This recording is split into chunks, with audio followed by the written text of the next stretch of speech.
Saya berdoa, pagi ini Tuhan berikan kepada kita apa yang orang seringkali katakan sebagai holy passion. Kata passion sendiri sebetulnya terjemahan hurufiahnya itu hawa nafsu, keinginan yang kuat, nafsu yang kuat sekali. Tapi kepada Tuhan, mengingini Tuhan, sehingga orang berkata itu merupakan holy passion. Keinginan untuk memiliki Tuhan dengan dasar kekudusan kita kepada Tuhan. Saudara, kalau saudara bisa memiliki akan kerinduan yang kuat kepada Tuhan, saudara akan mengalami perubahan hidup yang sangat radikal. Orang-orang yang menikmati dan mengalami akan holy passion ini, setiap kali dia berbicara, dia tidak akan pernah mau beranjak dari satu topik tentang siapa? Tuhan yang dia ingini, saudara. Dan saudara akan melihat akan brokenness, kehancuran dalam hati orang ini begitu ketara sekali. Setiap kali dia diajak bicara tentang Tuhannya, matanya akan berkaca-kaca. Kalau bisa dia bisa nangis, dia akan nangis, saudara. Tapi setiap kali ada orang mengajak dia bicara tentang Tuhan, dia akan keluarkan apa yang dia rasakan tentang Tuhannya. Dan setiap kali saudara berbicara tentang Tuhan, matanya lihat akan berkaca-kaca. Bukan karena dia meratapi dirinya sendiri atau self pity, tapi dia memendam suatu kerinduan yang begitu besar akan Tuhannya. Dan orang Kristen seperti ini, saudara, bukan orang Kristen yang gampang goyah, tapi orang Kristen yang hidupnya dikuasai oleh Tuhan. Saudara akan mengalami transformasi perubahan hidup yang luar biasa. Dan pada waktu itulah, saudara, tanpa engkau banyak bicara, orang akan tahu ada Tuhan yang kuat dalam hidupmu. Ada kejadian menarik sekali ketika Elisa berkunjung ke daerah Sunem. Ada seorang wanita kaya, saudara. Elisa hanya melewati daerah itu. Dia tidak berkhotbah, tidak menyampaikan pesan Tuhan, nubuatan, tidak juga menyembuhkan orang sakit atau membuat mujizat, tidak pernah berteriak bahwa dirinya adalah seorang nabi. Tapi setiap kali dia lewat, perempuan Sunem ini dengan mata rohaninya, dia mampu tangkap akan keberadaan Tuhan di dalam hidup orang bernama Elisa. Sampai dia membangunkan kamar khusus buat Elisa untuk tinggal setiap kali melewati akan daerah itu. Dari mana perempuan ini tahu bahwa Elisa ini seorang nabi? Alkitab tidak pernah mengatakan perempuan itu mendengar tentang Elisa. Dia hanya menyaksikan orang ini lewat. Tetapi dari pancaran matanya, dari tindak tanduknya, orang yang dilingkupi oleh holy passion, kerinduan yang begitu kuat untuk mencari, untuk mendapatkan Tuhan, saudara. Bukan cari berkatnya, bukan cari urapannya, bukan cari manifestasinya, bukan cari yang lain, tapi yang dicari hanya Tuhannya. Nah, orang seperti ini simple sekali. Orang itu akan memiliki brokenness dalam hidupnya, hancur. Atau sebaliknya orang bisa berkata, kehancuran yang kita alami membuat kita memiliki holy passion. Kita memiliki kerinduan yang kuat kepada Tuhan. Dan setiap kali kerinduan itu muncul, setiap kali orang bicara tentang Tuhan yang sungguh dia ingini, matanya akan berkaca-kaca. Saudara tahu orang yang jatuh cinta dan kemudian dipisahkan oleh karena jarak. Saudara seringkali lihat orang-orang itu setiap kali diajak berbicara tentang kekasihnya, tidak tahan hatinya. Dia mengingini kekasihnya itu dekat dengan dia. Nah, saya mau beritahu buat saudara, Allah kita rindu, kita mengingini dia seperti itu. Ya, kalau kita mengingini dia, saudara, engkau akan punya yang namanya holy passion. Dan setiap kali engkau dengar tentang Tuhanmu, setiap kali engkau berbicara, yang engkau bicarakan hanya Tuhan. Dan tidak pernah ada orang bisa berkata, oh aku kagum sama orang ini, aku kagum sama dia. Tidak, yang engkau kagumi hanya Tuhan. Saya sering dengar beberapa teman berkata, Pak, saya kagum dengan ini, saya kagum dengan ini. Orang yang masih kagum dengan orang lain, artinya orang itu belum pernah ketemu Tuhan secara pribadi dalam hidupnya. Karena Alkitab berkata, Yesus datang untuk dikagumi. Amen, saudara. Kalau engkau masih kagum dengan orang lain, saudara masih hanya menangkap akan kulitnya.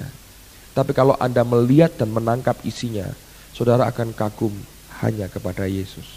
Coba buka Mazmur pasal yang ke-84. Ada kerinduan yang begitu kuat dari pemazmur ini, saudara.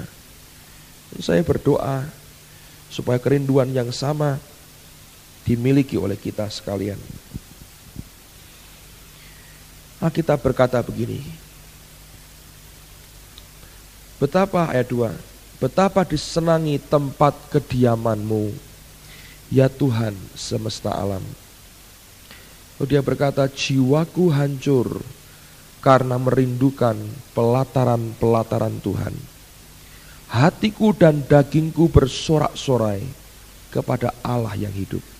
Dalam bahasa Inggrisnya, kalimat yang kedua berbunyi, my heart and my flesh cry out for the living God. Bukan bersorak-sorai, teriak, menjerit. Untuk apa? Minta apa? Minta akan Allah yang hidup, the living God. Ada di antara yang bawa King James? Saya bisa pinjam yang dibawa malam pagi ini.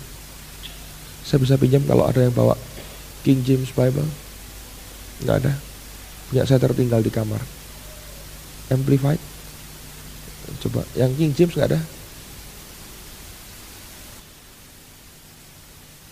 Thank you.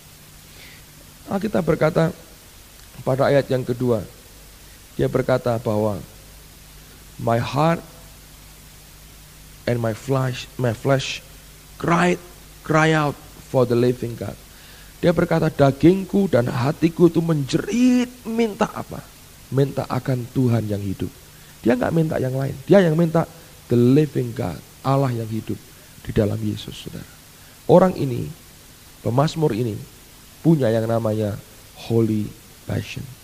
Dia punya kerinduan ingin memiliki Tuhan, ingin mendapatkan Tuhan dalam hidupnya. Sampai dia berkata, betapa disenanginya pelataran-pelataranmu. Mendekat aja sudah senang sekali, saudara. Mendekat ke Tuhan, belum ketemu Tuhannya. Makanya pada ayat berikutnya dia berteriak, jiwaku itu hancur karena Tuhan. Saudara, orang yang punya holy passion, orang itu akan mudah hancur hatinya. Ya, lihat, saudara diajak bicara tentang Tuhan aja, matamu sudah berkaca-kaca. Kenapa? Karena hatimu itu ketarik ke Dia.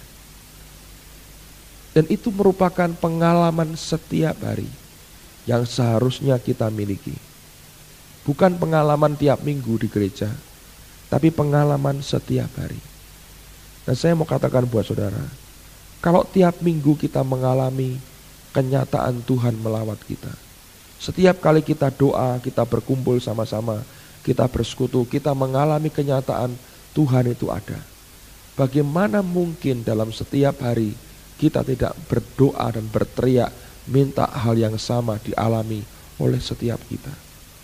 Saya rindu, saudara, setiap kali saudara diajak bicara tentang Tuhan, saya rindu melihat ada air mata yang keluar dari matamu karena kamu rindu akan Tuhanmu. Saudara bisa ngerti yang saya maksudkan? Kemarin pagi saya sharing dengan beberapa hamba Tuhan. Saya bicara tentang Tuhan, dan sekejap saya tangkap dari mata mereka sesuatu. Seperti sesuatu yang membuat mata itu bisa bersinar lagi. Kenapa? Kalau itu muncul dari hidup kita, akan mengubah hidup orang lain, saudara. Saya nggak terlalu interest sekarang bicara soal pekerjaan Tuhan. Saya lebih interest bicara tentang Tuhan sendiri. Amen. Orang yang jatuh cinta dengan Tuhannya, dia akan kerja lebih baik dan kerja lebih keras daripada orang yang hanya sibuk dalam pelayanan. Itu pasti. Dan Alkitab berkata, Tuhan berkata itu bagian yang terbaik. Seperti Maria, dia ingini akan Tuhannya. Saudara, kalau saudara itu seperti Maria, hubungan Anda dengan Tuhan itu hubungan jiwa atau hati yang hancur. Tuhan kalau ketemu lihat kita, ingat kita, menurut saya matanya berkaca-kaca. Kita kalau ketemu dia, kita nggak tahan. Ingat dia aja kita nggak tahan. Kok bisa berkata begitu, Pak?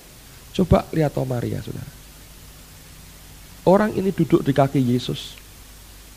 Dan Tuhan berkata dia memilih bagian yang terbaik.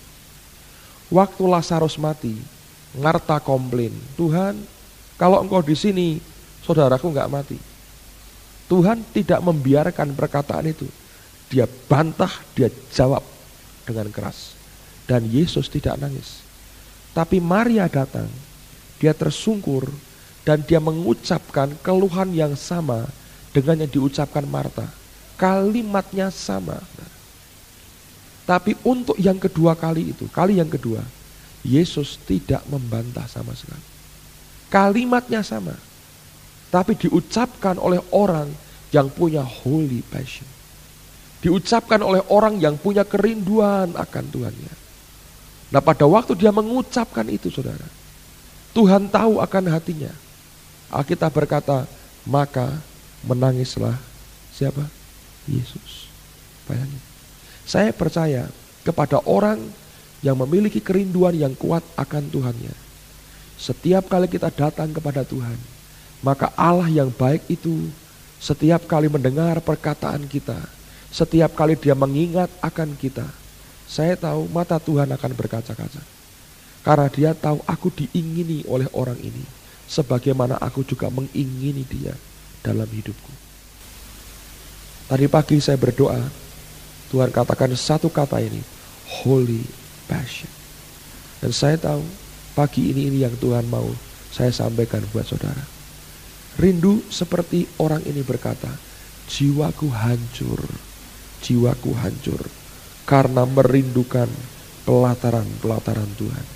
Bayangkan saudara, betapa luar biasanya sebetulnya kalau setiap hari ini yang menjadi kehidupan kita. Dan saudara akan jadi orang yang lembut pasti. Bagaimana tidak? Setiap kali hatimu hancur. Saudara, dengar baik-baik. Ketika tahun 60-an Tuhan melawat dunia ini, sehingga lahir kegerakan di Azusa Street. Di antaranya dan juga beberapa kegerakan yang lain, itu melahirkan akan gereja atau denominasi Pantai Kosta yang hari ini ada. Saudara tahu lihat kebiasaan orang Pantai Kosta? Apa kebiasaannya? Nangis. Ngerti? Sekarang tinggal kulitnya tok. Tapi dari mana sebetulnya kebiasaan nangis itu? Karena ketika Tuhan melawat sebetulnya, mereka mengalami holy passion. Itu tangisan kepada Tuhan, rindu kepada Allahnya. Tapi ketika Roh Kudus mulai undur karena manusia campur tangan, mereka hanya meneruskan tradisi nangisnya. Begitu amin selesai, air mata diseka, ketawa-ketawa, cengengesan lagi seperti biasa. Itu hanya emosional yang dibangkit-bangkitkan. Tapi aslinya saudara, itu memang betul keluar setiap kali ketemu nangis isinya. Jadi orang Kristen kok cengeng? Ya, karena kita ingini akan Tuhan itu. Ingini Tuhan. Makanya Paulus berkata begini, aku ini pengen pulang sebetulnya. Tapi karena tugas belum selesai ya, aku tunggu. Dia bilang, tapi dia berkata aku ini sebetulnya pengen pulang. Saudara tahu, orang kayak Pak Yusak ya, berkali-kali dia hanya aku pengen pulang. Itu apa toh? Mungkin pengungkapannya dia, kita seringkali terganggu, kok pengen mati. Sebetulnya bukan pengen mati saudara, tapi holy passion. Keinginannya untuk mendapatkan Tuhan dalam hidupnya itu begitu besar. Dan sadar selama aku di bumi ini tidak mungkin aku bisa total dapatkan dia. Kecuali aku dipanggil Tuhan pulang, aku bisa kumpul dengan dia. Banyak orang juga pengen mati saudara, tapi karena gak tahan dengan hidup di bumi ini. Tapi ada orang-orang yang ingin pulang. Kenapa? Karena dia punya holy passion. Dia punya kerinduan yang begitu kuat kepada Tuhannya. Nah Korah berkata, jiwaku hancur, merindukan pelataran Tuhan. My heart and my flesh cry out for the living God. Dia berkata, dagingku Dan hatiku berteriak menjerit. Kepingin siapa? Kepingin the living God dia miliki dalam hidupnya. Lihat Mazmur pasal yang ke-73. Ayat yang ke-25. Hal yang sama diungkapkan di sini. Ini Mazmur dari Asaf. Mazmur 73 ayat 25. Siapa gerangan ada padaku di surga selain engkau? Dan dia berkata, selain engkau tidak ada yang kuingini di bumi. Selain engkau tidak ada yang kuingini di bumi. Luar biasa. Dia berkata, whom have I in heaven but you? And I have no delight or desire on earth besides you. Di bumi ini gak ada yang aku sukai, yang aku desire, aku ingini, kecuali engkau ya Tuhan. Di surga dia hanya ketemu dia. Di bumi dia ingini dia. Di surga dia hanya punya Tuhan. Di bumi yang dia ingini adalah Tuhan sendiri. Saudara, betapa luar biasanya kalau kita punya holy passion. Betapa indahnya hidup kita. Betapa mudah broken, hancurnya kehidupan kita. Saya sungguh berdoa setiap saudara akan mengalami kenyataan yang sama. Luar biasa saudara. Setiap kali bicara tentang Tuhan, aduh luar biasa. Saya bilang, Tuhan engkau luar biasa. Engkau luar biasa. Engkau luar biasa.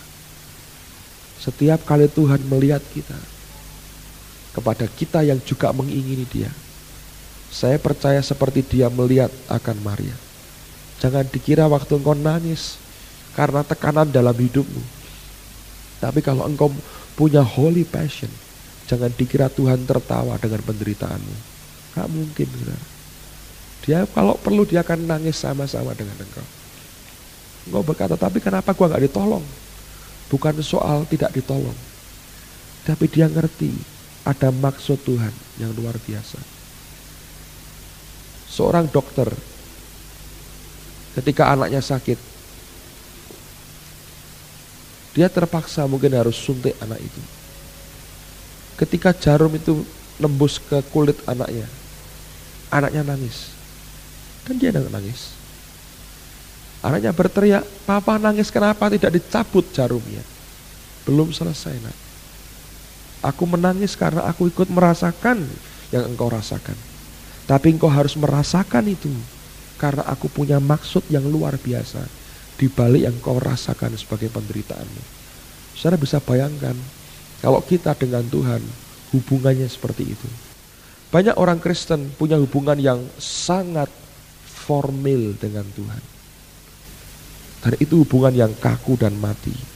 Dia mau itu hubungan batin antara batin kita dengan batinnya dia. Holy passion. Yang diingini hanya dia. Hanya dia. Bukan yang lain. Nah orang seperti itu saudara, otomatis semua keinginan manusianya pelan-pelan akan runtuh satu demi satu. Karena tahu Tuhannya tidak berkenan. Lihat lagi. Mazmur pasal yang ke-63. Saya mau tunjukkan beberapa ayat ini buat saudara. Kerinduan-kerinduan kepada Tuhan. Holy passion. Mazmur pasal 63. Ya Allah, engkaulah Allahku. Aku mencari engkau. Jiwaku haus kepadamu. Tubuhku rindu kepadamu. My inner self thirsts for you. My flesh longs and is faint for you. Dagingnya itu merindukan Tuhan luar biasa. Seperti tanah yang kering dan tandus tiada berair. Demikianlah aku memandang kepadamu di tempat kudus, sambil melihat kekuatanmu dan kemuliaanmu. To see your power and your glory. Dan dia berkata, itu yang aku rindukan dalam hidupku. Luar biasa, luar biasa. Kalau Anda perhatikan, luar biasa. Ayat yang ke-8 dalam bahasa Indonesia ayat 9, jiwaku melekat kepadamu. Bahasa Inggrisnya, my whole being follows hard after you and clings closely to you. Seluruh keberadaannya itu hanya desak mengarah ke Tuhan dengan sekuat kekuatannya. Dengan keras sekali dia ikuti Tuhan dan nempel terus kepada Tuhan. Bukan hanya pikiran, perasaan, kehendaknya, tapi dia berkata, my whole being. Hidup kita seluruhnya hanya akan mengingini dia saja. Seluruhnya. Kita akan terus mencari, mengejar akan Tuhan. Dan dia berkata, and clings closely to you. Dan nempel, melekat kepadamu. Oh, saya berdoa supaya hal ini akan terjadi dalam kehidupan kita, saudara. Saya berdoa besok kita pulang dari Bandungan, saudara, jadi orang-orang yang punya holy passion, yang punya keinginan dan kerinduan akan Tuhan saja. Dan setiap kali saudara dengar orang bicara tentang Tuhan, Anda dengar akan kebaikannya, yang keluar hanya jeritan hati yang berkata, oh, aku ini cinta kepadamu Tuhan. Saya berdoa supaya ini tergenapkan dalam kehidupan kita. Dan saya percaya pada waktu kita mengizinkan semua itu terjadi, cara bicara kita, hidup kita, semua akan berbeda. Ini bukan metode, bukan teori, tapi ini merupakan pengalaman hidup yang real bersama dengan Tuhan. Mazmur pasal 42, saudara. Kalau Anda lihat dalam kitab Mazmur ini, luar biasa. Mazmur pasal 42. Seperti rusa yang merindukan sungai yang berair, demikianlah jiwaku merindukan Engkau, ya Allah. Jiwaku haus kepada Allah yang hidup. Bilakah aku boleh datang melihat Allah? My inner self thirsts for God. My inner self, manusia batiniahnya yang haus akan Tuhan. For the living God, akan Allah yang hidup. When shall I come and behold the face of God? Kapankah aku ini bisa datang dan memandang wajah Tuhan? Holy passion. Holy passion. Saudara, banyak orang mau tiru-tiru Daud. Tapi kalau saudara tidak punya holy passion yang sama yang dia miliki, tidak mungkin kita bisa mengikuti dia. Banyak orang yang tiru-tiru seperti Paulus, tapi kalau dia tidak punya holy passion yang sama seperti yang dimiliki oleh Rasul Paulus, saya gak yakin kita ini bisa meniru seperti dia. Karena itulah sebetulnya dasar hatinya. Dengar baik-baik. Saudara mau menangkap akan isi dari semua movement Tuhan yang ada, miliki yang satu ini, holy passion. Saudara hanya mengingini dia dalam hidupmu. Saudara hanya mengingini dia, tidak ingin yang lain. Siapakah yang di sorga yang aku miliki selain Engkau? Dan tidak ada yang aku ingini, yang aku sukai di bumi selain daripada Engkau saja. Dan dia berkata, my inner self thirsts for God, for the living God. Saya berdoa, saudara, saya berdoa. Dan seringkali dalam jeritan hati saya berkata, Tuhan,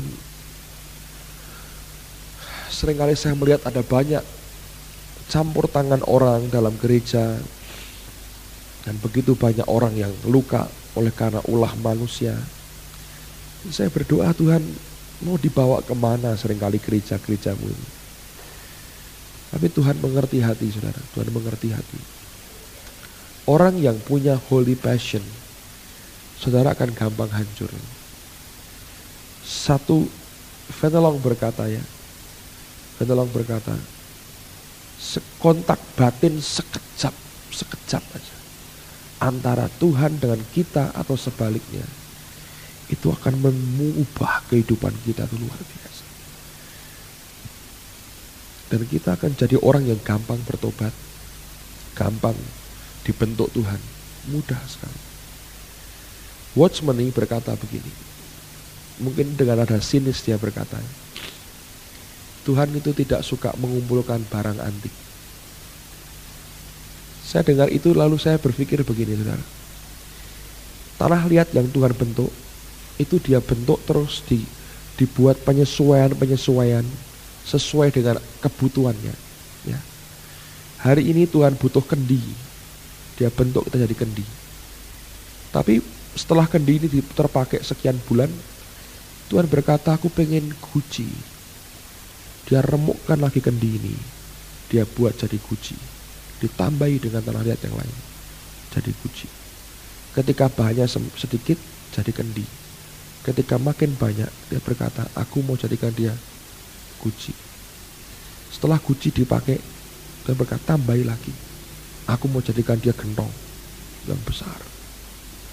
Lalu guci ini berkata, tidak Tuhan, aku sudah nyaman, ada ukirannya, ada segala macam. Kenapa mesti tak jadi gentong, katanya. Guci aja. Ketika dia berontak dengan apa yang dia kerjakan, keras hatinya, saudara, guci ini akan ditinggal. Karena Tuhan butuh gentong. Dan guci ini jadi guci antik. Saudara. Tempatnya di dasar laut, di kapal karam. Saudara. Dan Tuhan tidak pernah mau simpan barang antik. Dia bukan kolektor barang antik. Kasih setia Tuhan selalu baru setiap hari. Tuhan tidak suka barang antik, dia suka barang baru. Urapannya, anugerahnya, kemuliaannya will remain fresh, kata firman Tuhan. Amen, saudara. Kalau Anda tidak mengizinkan Allah bentuk hidupmu, engkau akan jadi barang antik. Lalu kelakuan kita akan antik juga. Kita merasa diri kita sudah senior. Ada seorang Pak Samuel Elkana cerita dengan saya. Hari Sabtu yang lalu saya khotbah di Ungaran 2 Sabtu lalu. Ada seorang hamba Tuhan yang sudah senior datang. Ketika saya altar call, dia maju ke depan. Tuhan jamah dia tumbang, menangis di depan Tuhan. Selesai itu Pak Samuel cerita pada saya tentang orang itu. Pernah beberapa waktu lalu didatangi, diomongin, Mbok datang lagi di persekutuan di Taman Getsemani, kok sudah lama enggak pernah datang. Dan dia bilang, aku ini megang Bible 40 tahun. Aku suruh dengar anak-anak muda khotbah. Mereka durung apa-apa, aku jadi guru sekolah minggu. Durung lahir jadi guru sekolah minggu, mereka baru mulai aku sudah khotbah mana-mana. Aku kok suruh dengerin mereka. 40 tahun aku pegang Bible. Jadi barang antik loh sekarang. Ya, jadi barang antik. Itu bukan soal usia, bukan soal senioritas kita. Kalau kita tidak mau dilembutkan hati kita oleh Tuhan, satu kali saudara akan jadi barang antik. Dan di bumi ini ada banyak barang antik, saudara.